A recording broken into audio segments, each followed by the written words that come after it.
15 আগস্টে অনেক কিছুই তো হলো। 32 নম্বরে মব হলো, এক চিহ্নিত মববাজ সেখানে পুলিশের বড় কর্তা সাজলেন, সেখানে গিয়ে সাধারণ মানুষকে মারধর করলেন, সিঙ্গারা বিতরণ করছে একটা লোক তাকে বেধড়ক পিটুনি দিলেন, সাংবাদিকরা প্রশ্ন করলে উত্তর দিতে পারলেন না, সাংবাদিকদের সঙ্গে দুর্ব্যবহার করলেন, এটা মব, এটা অস্বীকার করলেন, অনেক কিছু হলো। চট্টগ্রাম সহ বিভিন্ন জায়গা থেকে অনেক কিছু খবর আমরা পাচ্ছি। মেহেরপুরে সাউন্ড বক্স, বোমা সদৃশ সাউন্ড বক্স উদ্ধার করা হলো, নানা কিছুই ঘটলো। এই নানা কিছুর মধ্যে একটা মেটিকুলাস ঘটনা ঘটেছে, সেটা হচ্ছে যে জাসদ অফিসে পুলিশ গিয়ে বসে থেকেছে যেন অফিসের মধ্যে কোনো ধরনের কোনো অনুষ্ঠান করতে না পারে জাসদ। মানে বঙ্গবন্ধুকে নিয়ে কোনো আলোচনা, তাদের নির্দিষ্ট কোনো সভা, এগুলো করতে পারবে না অফিসের মধ্যে। কি মানে অদ্ভুত ব্যাপার! এটা যদি ইউনূস আমলে হতো তাহলে এটা মেনে নেওয়া যেত। পুলিশ এত অতি উৎসাহী হচ্ছে কেন মানে একটা গণতান্ত্রিক সরকারের আমলে? চলুন একটু ব্যাপারটা বোঝার চেষ্টা করে এই ভিডিওতে থাকবেন পলিটিক্স টিভির নিয়মিত আয়োজনে।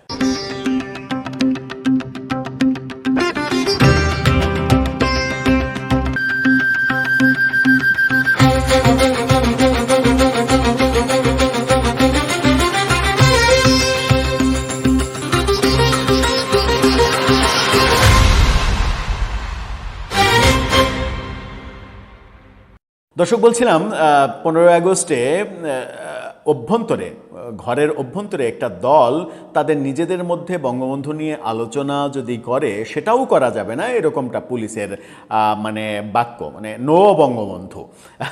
ব্যাপারটা এরকম, যদি আপনি আজকে নো বঙ্গবন্ধু বলেন, কালকে আরেকজন আরেকটা বলবে নো অমুক, পরশু আরেকজন বলবে নো তমুক। এভাবেই কি চলবে বাংলাদেশের রাজনীতি? কি বলছে বিডি নিউজ 24 দেখুন। বঙ্গবন্ধুর প্রতি শ্রদ্ধা কর্মসূচি, বাংলাদেশ জাসদ কার্যালয়ে পুলিশের অবস্থান। পুলিশ বলছে যে এখানে কোনো ধরনের কোনো প্রোগ্রাম করার অনুমতি নাই। তো একটা রাজনৈতিক দল তার নিজের কার্যালয়ের অভ্যন্তরে চার দেয়ালের মধ্যে সেখানে তারা কি করবে, সেটা কি পুলিশের কাছ থেকে অনুমতি নিতে হবে? এ কোন যুগ? কবে এই আইন হলো? পুলিশ তার অধ্যাদেশে কবে এটা যুক্ত করলো যে রাজনৈতিক দলের কার্যালয়ের অভ্যন্তরে তারা কি আলোচনা করবে না করবে সেই মানে অনুমতি পুলিশের কাছ থেকে নিতে হবে কিংবা সরকারের কাছ থেকে নিতে হবে? কি অদ্ভুত! আজকে আপনি এটা করছেন, ঠিক আছে, কালকে আর এক মানে শক্তিধর মানে ক্ষমতাশালী পক্ষ ক্ষমতায় এসে আপনাদের উপরে করবে, পরশু আরেকজন এসে আরেকজনের উপরে করবে। এভাবেই কি চলতে থাকবে? প্রকৃত ঘটনা কি চলুন একটু জানি। বঙ্গবন্ধু শেখ মুজিবুর রহমানের শাহাদত বার্ষিকী কর্মসূচি কেন্দ্র করে বাংলাদেশ জাসদের কেন্দ্রীয় কার্যালয়ে অবস্থান নিয়েছে পুলিশ। দলের স্থায়ী কমিটির সদস্য মুস্তাক হোসেন বিকেলে বিডি নিউজ 24-কে এটা নিশ্চিত করেন। কার্যালয়ে দলীয় কর্মসূচি পণ্ড করতে এবং ভবনটি তালাবদ্ধ করার জন্য পুলিশ সেখানে অবস্থান নিয়েছে। ভবনই তালাবদ্ধ করে দেবে।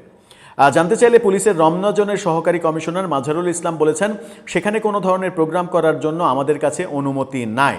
মানে আপনাদের কাছ থেকে অনুমতি নিতে হবে কেন? একটা পার্টি অফিসের ভেতরে, চার দেয়ালের ভেতরে কি করবে সেই অনুমতি কেন নিতে হবে? কবে থেকে শুরু হলো এই অনুমতি কালচার? সেখানে পুলিশ মোতায়েন করা হয়েছে কিনা এমন প্রশ্নে তিনি বলেন, এটা ডিপ্লয়মেন্ট না, কোনো প্রোগ্রাম ঘিরে যাতে অনাকাঙ্ক্ষিত কিছু না ঘটে সেজন্য পুলিশ তৎপর রয়েছে। তাহলে তালা বাঁধছে কেন? বিকেল 5টায় তোপখানা রোডের কার্যালয়ে বঙ্গবন্ধুর প্রতি শ্রদ্ধা জানানোর কর্মসূচি রেখেছিল বাংলাদেশ জাসদ। 15 আগস্ট সংগঠিত হত্যাকাণ্ডের তীব্র নিন্দা জানিয়ে শুক্রবার এক সংবাদ বিজ্ঞপ্তিতে দলটি বলেছিল, বাংলাদেশের ইতিহাসে এই বর্বর ঘটনা এক অমোচনীয় কলঙ্ক হিসেবেই থেকে যাবে। দেশে আইনের শাসন, ন্যায় বিচার ও গণতন্ত্র নিশ্চিত করার মাধ্যমেই জাতির এই কলঙ্ক দূর করা সম্ভব বলে বাংলাদেশ জাসদ মনে করে। 15 আগস্ট মানে কি ঘটেছিল সেটা তো আমরা সবাই জানি। এখন জাসদ যদি তোপখানা রোডে এই কাজটা করে, বাংলাদেশ জাসদ তারা যদি বঙ্গবন্ধুকে নিয়ে তাদের দলের কার্যালয়ের অভ্যন্তরে আলোচনা করে, ভাই এটাও ঠেকাতে যাবেন? এখানেও পুলিশ পাঠাবেন এবং মানে আপনাকে প্রশ্ন যখন সাংবাদিক করবে তখন বলবেন যে অনাকাঙ্ক্ষিত কিছু না যেন ঘটে সেজন্য পুলিশ তৎপর রয়েছে। এই অনাকাঙ্ক্ষিত কি? মানে আপনাদের কাছে কি তথ্য ছিল যে সেখানে কোনো মব হবে?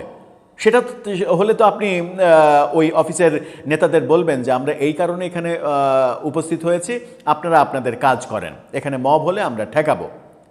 কিন্তু আপনি কোনো কর্মসূচি পালন করতে দেননি, তাদেরকে আলোচনা করতে দেননি, অফিসে তালা মারতে চেয়েছেন, এটা হলো মানে এটা কি চলতে পারে একটা দেশে, একটা গণতান্ত্রিক দেশে? মানে অগণতান্ত্রিক সরকার যখন ইউনূস সরকার ছিল তখন না এটা মেনে নেওয়া যায়, কিন্তু এখন তো গণতান্ত্রিক সরকার এবং এই গণতন্ত্রটা প্রতিষ্ঠিত করতে হবে সরকারকে, নতুবা সরকারই একসময় এর জবাবদিহিতা দিতে দিতে ক্লান্ত হয়ে যাবে।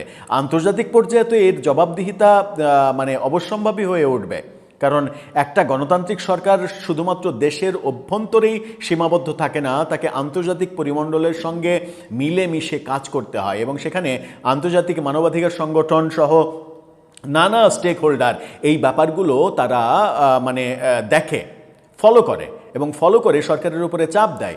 সরকারের উপরে একের পর এক চাপ আসতে থাকলে কি করবে সরকার? এমনিতেই আওয়ামী লীগ এবং শেখ হাসিনা ইস্যুতে সরকারের উপরে যে পরিমাণ চাপ আছে সরকার স্বীকার করছে না, কিন্তু আমরা তো টের পাই যে চাপটা কত।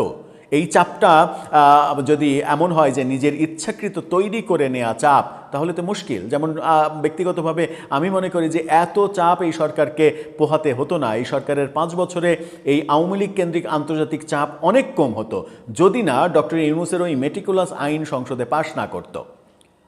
মানে আওয়ামী লীগকে নিষিদ্ধ রাখার যে ডক্টর ইউনূসের অবৈধ অধ্যাদেশ, সেটা পাশ করেই বিএনপি গণতন্ত্রের যে ব্যাপার, বিএনপি যে বহুদলীয় গণতন্ত্র বিশ্বাস করে সেখান থেকে ছিটকে পড়েছে এবং এই ছিটকে পড়াটা বিএনপির হয়তো নীতি নির্ধারণীদের একটা ভুল এবং সেই ভুলটা হয়তো ডক্টর ইউনূসের কাছের মানুষ কারো দ্বারা প্রভাবিত হয়ে এটা করেছে।